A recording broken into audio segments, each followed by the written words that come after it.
I'm not sure if I want to post this or not, but I had a lot of stuff going on in my life and haven't had a lot of time for YouTube. But I just got done with this deck build, and it took me about 2 months to do it just because I was at other jobs, and the contractor said she wasn't too worried about the speed, so I made it a low priority. And it was during the middle of the summer, so I mean, when I went in to do it, I only worked maybe 5 hours a day on it. So it was acceptable timeline, but it still took longer than what I wanted to. And I learned a couple of things. First thing is, if you ignore this side right here and just focus on this is the ledger looking in plan view at all the girders stacked together. You got the ledger here, you got your first girder, second girder, and then your band girder, if you want to call it that, the outside. That one's, and then these would be your band joist on each side. And I've stacked them together in order to just display it. You wouldn't need that in there. I just had that in there so you could see. But that's what you would have basically if they were all sandwiched together. Now, what I would do 100% before anything else would be to lay out where my post would go.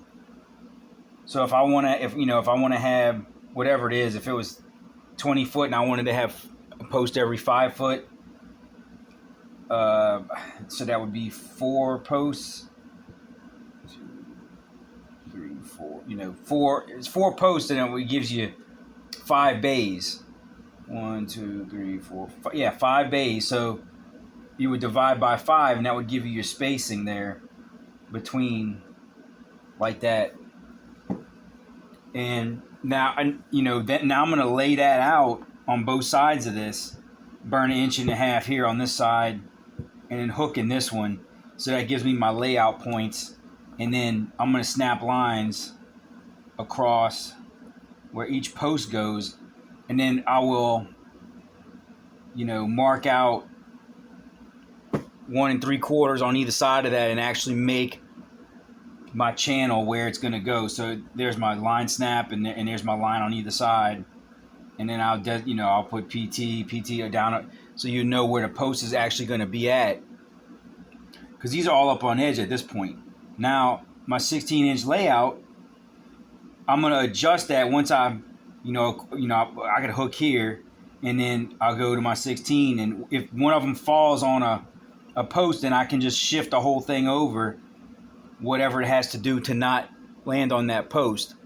Or if I want to, face nail one of them into the post, I just shift it over enough to where it hits the side, and then I've got one of the joists is going to nail into each side of there, however you want to do that.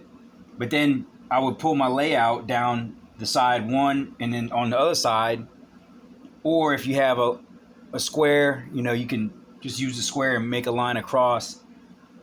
And so your board's all laid out.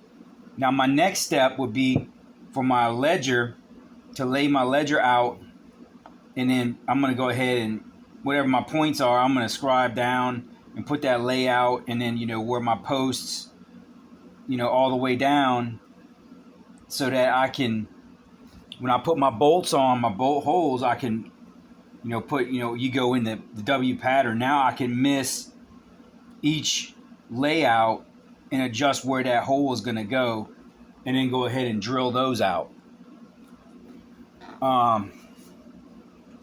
So all these are laid out. I mean, theoretically, we can all talk about how fast something should take, but if you had your horses and you had them level and planed out and planed really nicely and stacked all this stuff, the one I just did was 20 foot across. So that's a long run, but it can still be done, I think, pretty smoothly if you use wedges and stuff, maybe some 4x4 blocks, and use wedges to get everything level and nice. They don't have to be perfectly plain and in order. You're just doing layouts. And I guess eyeball and square. This stuff doesn't have to be perfect, but you want to get it as close as you can within the time constraints that you're working with. So those are all laid out, and now and like the one I had, the 16 footers had to be scabbed. So of course you would scab over each post. But now I know. Um, so I need to get my post layout, and then I'm gonna figure out what my finish out is. So I would just do that mathematically. I wouldn't even measure it because I want each one of these to be exactly what they are. I don't want to go off of. I want it to be done on the stack, and I know it's right. So when I put it up, It's all I know. I'm gonna have a straight line. If I really have something it's not straight, I can go back and adjust it. We don't have time to play around. So get those finish outs, and they need to break. So if it's 15 foot, I didn't do the math ahead of time, but if it breaks on 15, 10 3/4, then that's where that post is going. That's where that 16 foot gets cut, and then I know I can subtract, from the total length and minus 1.5 inches, and that gives me my finish out, and that's it. There's no more guesswork involved in that. And then so all of them, I alternate breaks, one on this side, one on that side. Get those all done. Get them scabbed. Enough to where if I put one end down on the ground at an angle, and here's my scab, and I lift this up in the air, it's not going to break apart. So I want to have at least, you screw it in or whatever you do, but I think screws are easier for these because once you take them out, I don't want to be banging everything around at that point. I want it to come out smooth, but I want to be able to lift here on this and you're going to put a lot of pressure on the scab. It's temporary. So that's that. Now everything's scabbed and ready to go on the horses. I can go ahead and put up my ledger. This is my ledger up here. So with all this right here out of the way, this is the edge of the ledger, comes out. And imagine this is gone. But your first move is take a 2x4, and at the bottom, here's a 2x4. Just set one in on the ground, come up here and put a tack at the bottom right here. Now I would use screws for all this stuff because you're gonna be coming right back and taking it out. And the reason why at the bottom is because you want to be able to hinge it. You put that corner into the wall, you want to be able to hinge it up. Now this first, however, this band board is 15 feet, so it's pretty heavy once it's sticking out. So you might want to skip this one and go to the third one, so you don't have all this overhang hanging off to. Well, I mean, it's not really going to matter because you're not putting that on yet. You're just putting it up with a 2x4. So the 2x4 only has to go whatever that, maybe 6 foot, 8 foot long 2x4 is fine. So then on your first girder, or whichever one you want to do, that's going to simulate the break right there, the scab, right? So you want to run a 2x4, approximately the same height. Get it as best as you can. It's probably not going to be level. We're worried about level after. And tack that on. Actually, I would put one at the top, and now you can set this down on the ground like I was saying earlier because you want to make sure that it's strong right there. So now you got this. I'm just putting the scab in there so you visualize what we're talking about. And now it's going to hinge. So now this is resting on the ground is going to give us a little bit more brace. So I can get my ladder up here, and I can get up here, and with one hand as I climb, I can hold this, and with the other hand, I can lift this up in a position.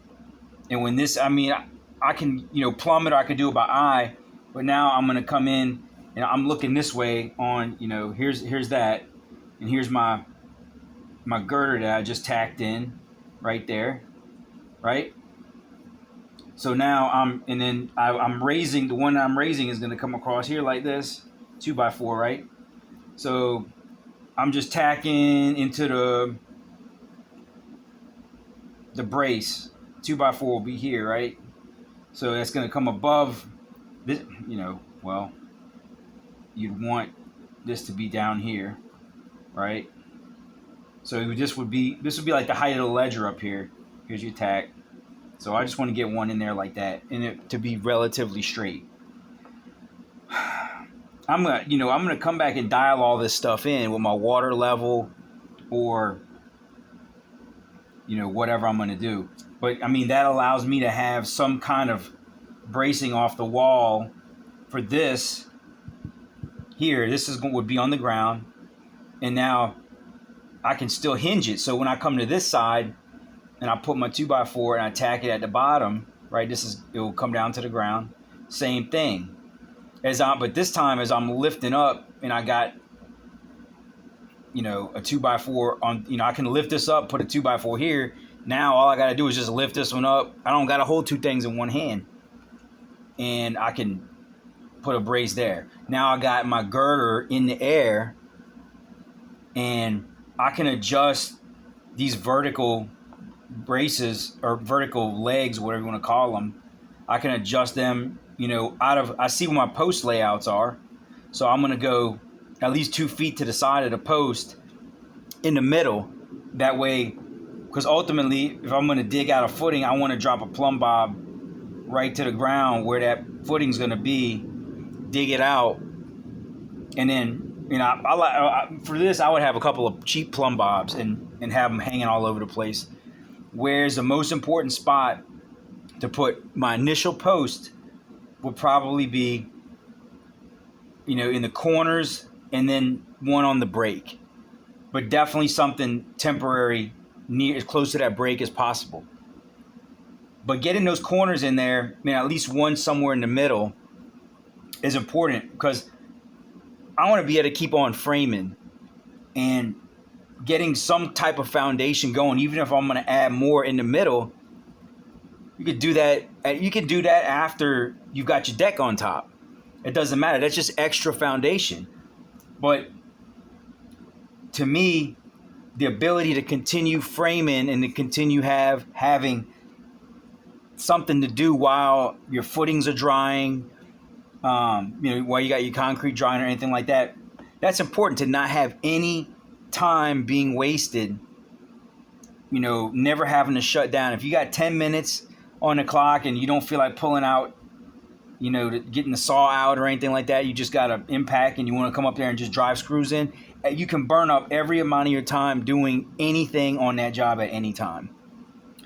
So, and yeah, so I mean, really, that's it. You've got your that gives you how to get this temporary,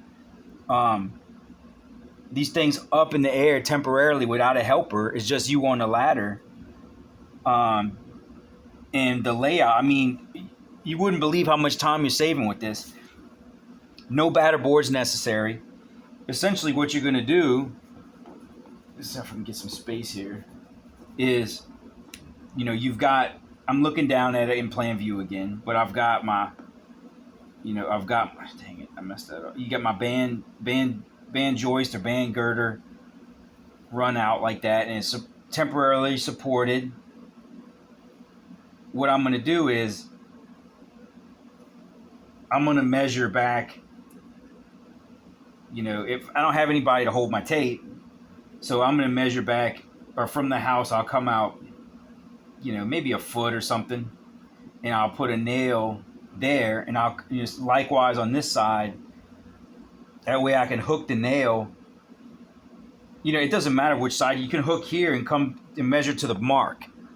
But the point is that I'm not tied up against a house where I can't get a good reading on my tape measure because I'm jammed into that corner. I want to have it in the clear. But this still, as long as it's square and I'm not coming out so far that the board is starting to bow, because if you just come out a foot, it shouldn't bow in that amount of distance. But that gives you a perfect diagonal that you can know which way to rack it. And then you can do a brace on the side.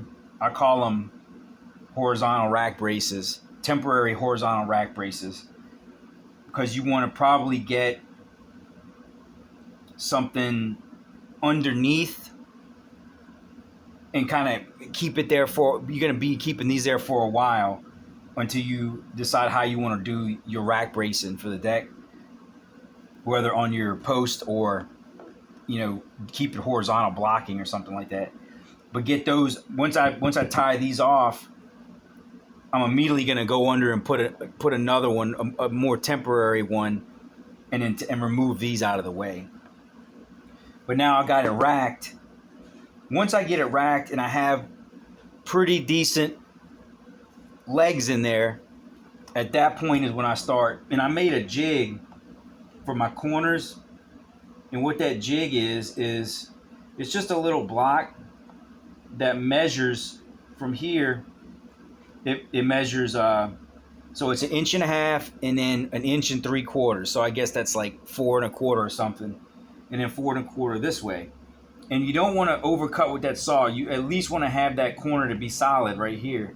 And you want this little notch, because what you're going to do, put a nail right there and hang a plumb bob so where it's going to be hanging from that corner. Now this would be, right here would be your girder, and here would be the corner right here. So your band joist and your girder, band girder, whatever you want to call it. This would symbolize the center of your 4x4 post, or 6x6, whatever it is. You just have to do the math for that. So here, this right here, I'm going to do an X. So the X would be like that. And this is going right to the center of your post. And the beauty of these is you can get a clamp, well, you know, for the corners you'd need 2, but then you can do another one that's just going to be, it doesn't need the notch, but that would just be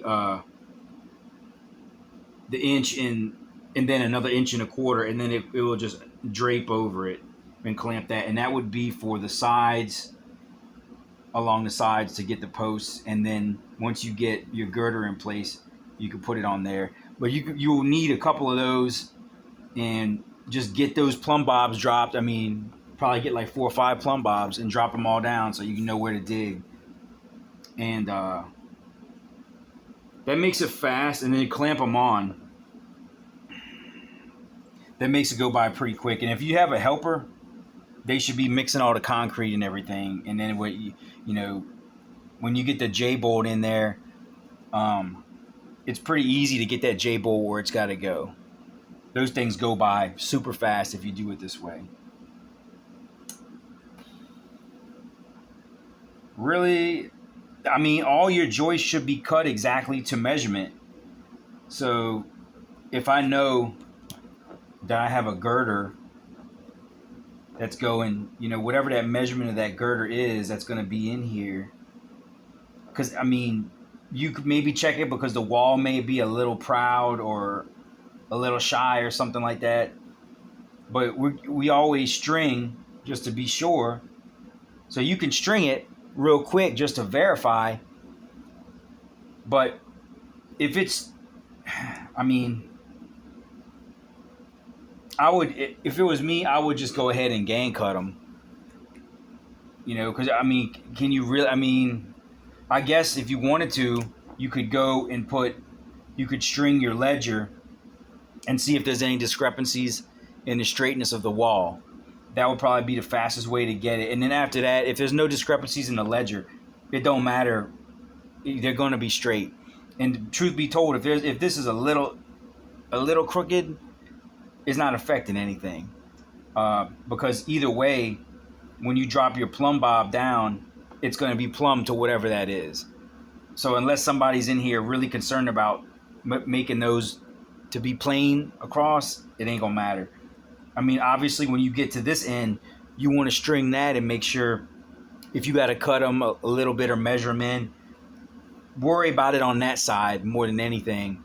That way it's actually going to make a difference. Because if it pushes it out here, who cares? Just get it. By the time you get on this side, you'll be able to fix that. So I laid out my each band joist, doing the math in order to get a 1/2 inch reveal on the edge. And I was trying to make sure it looked nice with the post on the end, and it ended up looking okay. And then I laid out this side for about a 1/4 inch gap with a 5.5 inch deck board. I had the same layout on this side. I did not have the same layout. It was a little different. I had to do calculations to make it work. But if I was to do this again and I had exactly the same lengths of board, I would have the same layout, and then I just go by and snap lines for each board.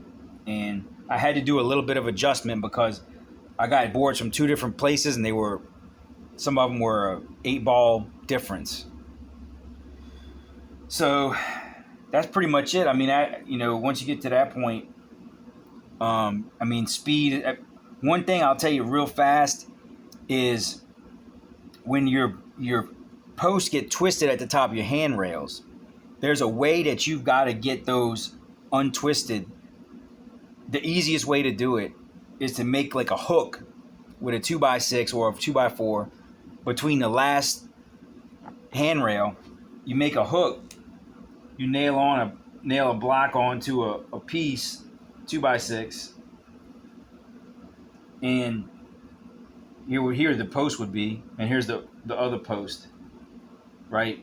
And then you nail a block on this side, probably about a 1/4 inch gap here. Put you a nice thin, probably about a 12-inch shim or a wedge right in there, and drive it on whatever end. Say this is the end. This is the end that needs to go that way. You drive it down with a wedge and get it real tight, and then screw it off, and it won't budge. If you try to wedge it and you're pulling it with like a lever or something like that, and then you're trying to do it with this hand, you're always going to have that little bit of gap in there. So this way you can take your hands free, relax, and get 2 good screws in it, and it's going to hold. Do that, because if not, you're going to throw it off plumb as you go down. That's it. I can't think of anything else that I did or I learned as I was going to save time, but I hope that helps.